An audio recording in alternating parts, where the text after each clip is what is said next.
Hello students, welcome back. Today we are going to continue our chapter Thinkers, Beliefs and Buildings. विचार, विश्वास और इमारतें. Last lecture में हमने बात की थी महावीर जैन और महात्मा बुद्ध की टीचिंग्स के बारे में. आज के चैप्टर में हम बात करेंगे सांची स्तूपा, चैत्यास एंड महात्मा बुद्ध के जो अनुयायी थे, जो फ्लोअर्स थे, उन्हें क्या कहा जाता था, उनका लाइफ कैसा था. राइट. अब सबसे पहले हम शुरुआत करते हैं followers of Buddha. Before starting I just want to say कि if you are really getting the benefit from these videos, don't forget to like, share and subscribe. अब फ्लोअर्स ऑफ बुद्धा क्या थे, मतलब जो बुद्ध धर्म धीरे धीरे बौद्ध धर्म जो था वो हर जगह फैलने लगा. जैसे जैसे उसका प्रचार और प्रसार बढ़ता गया वैसे वैसे उसके अनुयायी भी बढ़ते गए, फ्लोअर्स भी बढ़ते गए. अब फ्लोअर्स के बढ़ने की वजह से उनके रहने के लिए एक जगह की रिक्वायरमेंट थी. तो उसलिए महात्मा बुद्ध ने क्या किया, ही फाउंडेड अ संघ. उन्होंने एक संघ बनाया. अब संघ क्या है? संघ एक वो इंस्टीट्यूशन था, एक प्लेस था, किसका? मॉन्क्स का, जहाँ पर सारे मॉन्क्स रहते थे. मॉन्क्स मीन्स जहाँ सारे भिक्षुक रहते थे, जिन्होंने बौद्ध धर्म को, अपना घर परिवार सब छोड़कर बौद्ध धर्म को अपनाया था. और वो कौन थे? जो कि महात्मा बुद्ध की जो धामा था, धामा means teachings of Buddha, right, उनका प्रचार और प्रसार करते थे, लोगों तक इस बात को पहुंचाते थे. अब इनिशियली शुरू में क्या था, जब ये संघ बने तो only mens were allowed to stay there. Womens जो थी उन्हें वहां पर रहना अलाउड नहीं था. लेकिन महात्मा बुद्ध के ही एक अनुयायी थे, एक फ्लोअर थे, जिनका नाम क्या था? अनंता. उन्होंने महात्मा बुद्ध को कन्विंस किया, उन्हें ये समझाया. तो और उसके बाद उनके कन्विंस करने के बाद जो फीमेल थी वो एंटर हुई संघा में. यानी कि अगर फीमेल को बौद्ध जो मॉन्क्स के रूप में संघा में जो एंट्री मिली वो किसकी वजह से मिली थी? दैट इज बिकॉज ऑफ अनंता, क्योंकि इसी ने ही कन्विंस किया था, जिसकी वजह से फीमेल जो थी it was possible to enter in Sangha for the females. अब सबसे पहली, अब ये जो हमने अनंता का नाम लिया, it can come as an 1 mark question, who was Ananta, right, as well as Sangha. What do you understand by Sangha, ये भी आपका क्या है? 1 मार्क क्वेश्चन. देन अब सबसे पहली फीमेल कौन थी जिसने संघ को ज्वाइन किया था? उसका नाम क्या था? That she was Mahaprajapati Gautami. अब ये कौन थी? महाप्रजापति गौतमी महात्मा बुद्ध की फोस्टर मदर थी. फोस्टर मदर मीन्स जिन्होंने उनको जन्म नहीं दिया बल्कि उनका पालन पोषण किया, उनको बड़ा किया, उनकी देखरेख की. वो मदर, उसको किस नाम से जाना जाता है? Known as foster mother. वो महात्मा बुद्ध की जो धामा था उसकी सबसे पहली फीमेल टीचर बनी, एक लेडी जो थी जिसने इसमें टीचिंग्स को स्टार्ट किया. देन बौद्ध धर्म के जो फ्लोअर्स थे, जो अनुयायी थे, वो एक कास्ट के नहीं थे, अलग अलग रिलीजन के थे, कलर्स के थे. इसमें राजा भी थे, गृहपति भी थे, वर्कर्स भी थे, स्लेव्स भी थे, इवन क्राफ्ट पीपल भी थे. It means what it shows कि सोसाइटी का हर कैटेगरी, हर वर्ग जो था वो बौद्ध धर्म में शामिल था. राइट. अब बात आती है दूसरा, बौद्ध धर्म में चाहे कहीं के से भी लोग थे जो संघ में मोक्ष थे, चाहे वो किसी भी कास्ट से बिलोंग करते थे, किसी भी वर्ग से बिलोंग करते थे, उन सब के साथ संघ के अंदर इक्वल ट्रीटमेंट दी जाती थी. कोई भी भेदभाव उनके साथ नहीं किया जाता था. दे वर ट्रीटेड इक्वली. अब इसके बाद एक और टेक्स्ट की बात आती है जिसका नाम क्या है? That is चैत्यास. अब ये चैत्यास क्या थे? Again it's your 3 marks question also. 1 mark में भी आ सकता है, 3 में भी आ सकता है. चैत्यास क्या है? इसका वर्णन, इसके बारे में डिटेल में हमें कहाँ मिलता है? In the Buddhist literature. अगर बुद्धिस्ट लिटरेचर को पढ़ा जाए तो उसमें चैत्यास का नाम आता है. अब ये चैत्यास क्या थे? ये भी एक उनकी टेक्स्ट है, एक ग्रंथ है जिसमें महात्मा बुद्ध से रिलेटेड जो जो मेन इंसिडेंट्स हुए हैं उनके बारे में बताया गया है. कौन कौन से इंसिडेंट्स है? जैसे कि बुद्ध से वेयर ही वॉज बॉर्न, उनका जन्म कहाँ हुआ? लंबुनी. अगेन आपको फिर से बता रही हूँ कि ये जितने ये क्वेश्चंस है, these all can come as an 1 mark question. Where he was born? In Lumbini. Place where he attend enlightenment, जहाँ उन्हें इनलाइटमेंट मिली, ज्ञान की प्राप्ति हुई, वो कौन सा स्थान था? That was Bodh Gaya. Place where he gave the first sermon, जहाँ उन्होंने अपना पहला उपदेश दिया, वो क्या था? Sarnath. Place where he attain nirvana, यानी निर्वाणा, जहाँ उनको निर्वाण की प्राप्ति हुई, जहाँ उनकी डेथ हुई, उस प्लेस का नाम क्या है? That is Kushinagar. तो ये जो इंपॉर्टेंट प्लेसेस हैं जो महात्मा बुद्ध से संबंधित हैं, उनकी लाइफ से रिलेटेड हैं, इनका वर्णन, इनके बारे में जो डिटेल डिस्क्रिप्शन है वो हमें कहाँ मिलती है? That is given in चैत्यास.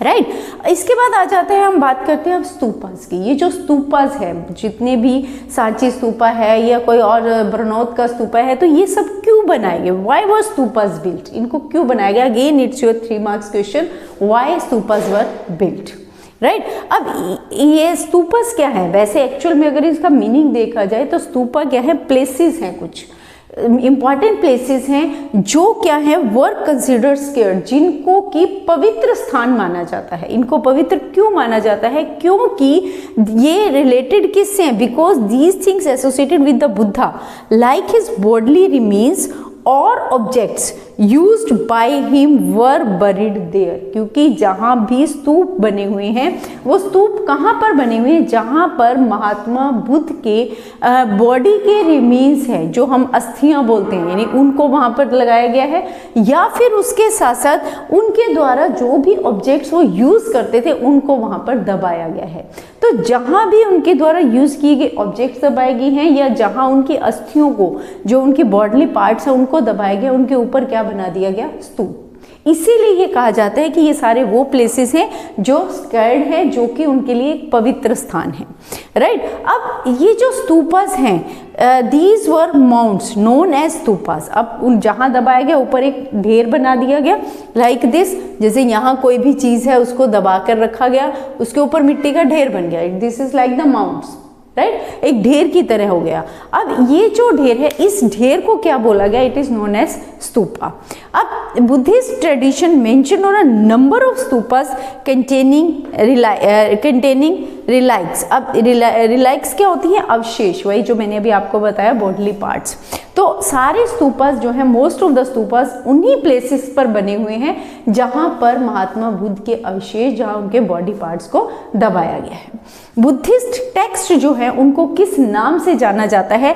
These were known as Ashok Vandana. Again it's your 1 mark question, what do you understand by Ashok Vandana? Ashok Vandana क्या है? Buddhist text were known as Ashok Vandana. Question ये उठता है कि स्तूप बने कैसे, किन लोगों ने कंट्रीब्यूट किया इन स्तूपों को बनाने के लिए?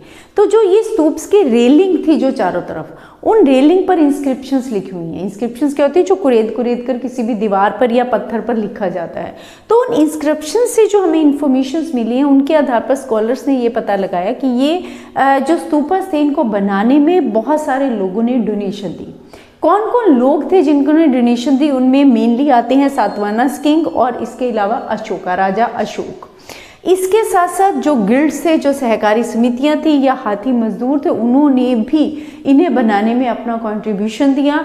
जितने मेन और वीमेन जो भी बौद्ध धर्म को मानते थे, उन्होंने भी इसमें कंट्रीब्यूट किया, एक्सेप्ट दैट जो भिक्षु और भिक्षुनीस थी, यानी कि जो भिक्षुक थे और भिक्षानीस थी, मेल एंड फीमेल, जो कि मॉन्क्स थे, उन्होंने भी इसको बिल्डिंग बनाने के लिए, मॉन्यूमेंट्स बनाने के लिए अपना कंट्रीब्यूशन दिया, राइट।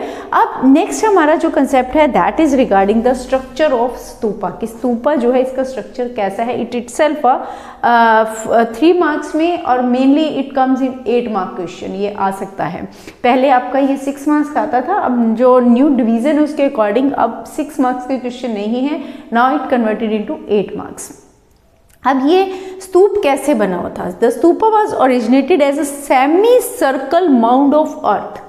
ये क्या था? जिसको जो एक सेमी सर्कल माउंट, माउंट मतलब ढेर, सेमी सर्कल, जैसे एक कंप्लीट सर्कल होता है, it's like that, semi circle. इसको क्या बोला गया? ये जो सेमी सर्कल था, इसको बाद में किस नाम से जाना गया? It was known as Anda, right. अब इसी अंड में, इस अंड के ऊपर एक क्या बनी हुई है? Circle mount flattened on the top was the harmika. अब ये जो सर्कल माउंट है, यहां से, इस जगह से, ये क्या है? सेंटर से इट इज फ्लैट। अब ये जो फ्लैट स्पेस है, इसको किस नाम से जाना जाता है? हर्मिका, राइट। इसे, ये क्या है? हर्मिका।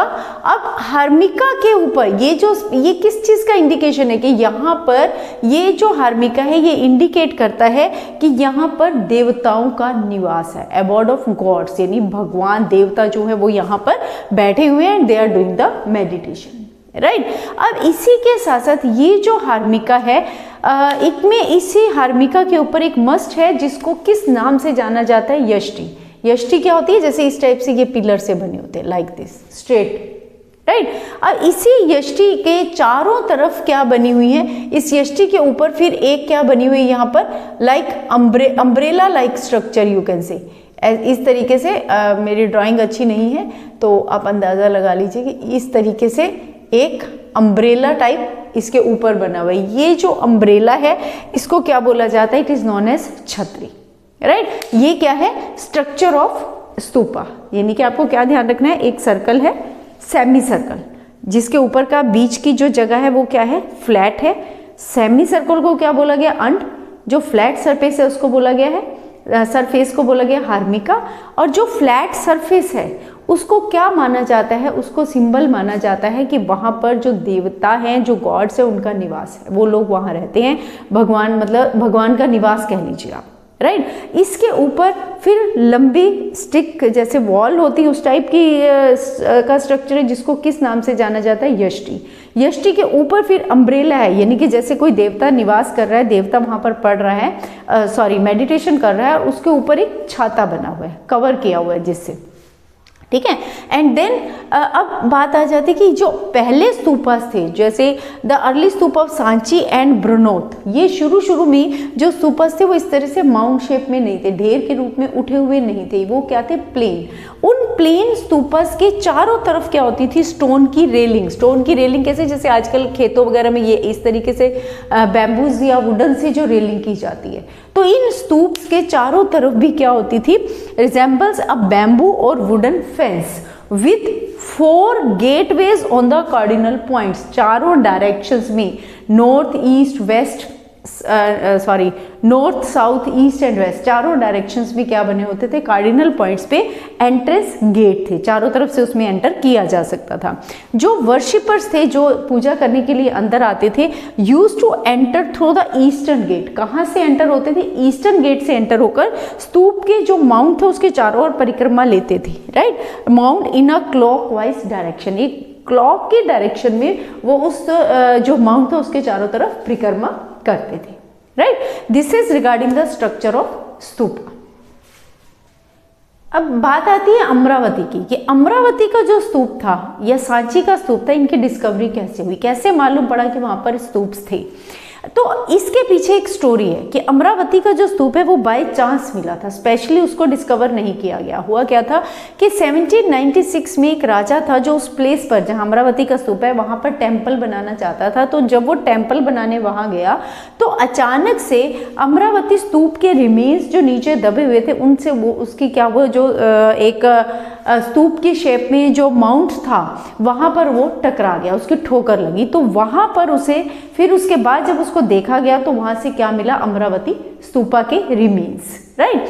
अब उसे यहीं पर ही 1954 में जो गंटूर का कमिश्नर था, गंटूर कहाँ पर है, आंध्र प्रदेश में, उसका नाम क्या था, वाल्टर एलियट। वाल्टर एलियट भी अमरावती गया और अमरावती में जाकर उसने वेस्टर्न गेट के रिमेन्स को खोजा। वेस्टर्न गेट के अवशेष जो थे वो उसे मिले और अपनी उन्हीं सारी जितनी भी इन्वेस्टिगेशंस उसने की थी उस सारी इंफॉर्मेशन के आधार पर उसने ये डिक्लेयर कर दिया कि अमरावती का जो स्तूप है that was the largest and important Buddhist stupa की, वो सबसे बड़ा और सबसे इम्पॉर्टेंट और सबसे लार्जेस्ट जो है बुद्ध का स्तूप है, बुद्धिस्ट का स्तूपस है, राइट। अब जो एक उसके बाद फिर जैसे जैसे नए नए ऑफिशियल्स आते गए उन्होंने क्या किया, वहाँ से जितने भी स्कल्पचर से जो भी मूर्तियाँ वगैरह मिलती थी उस सबको लूट कर वो अपने साथ ले गए, कोई फ्रांस ले गया, कोई कहीं और ले गया।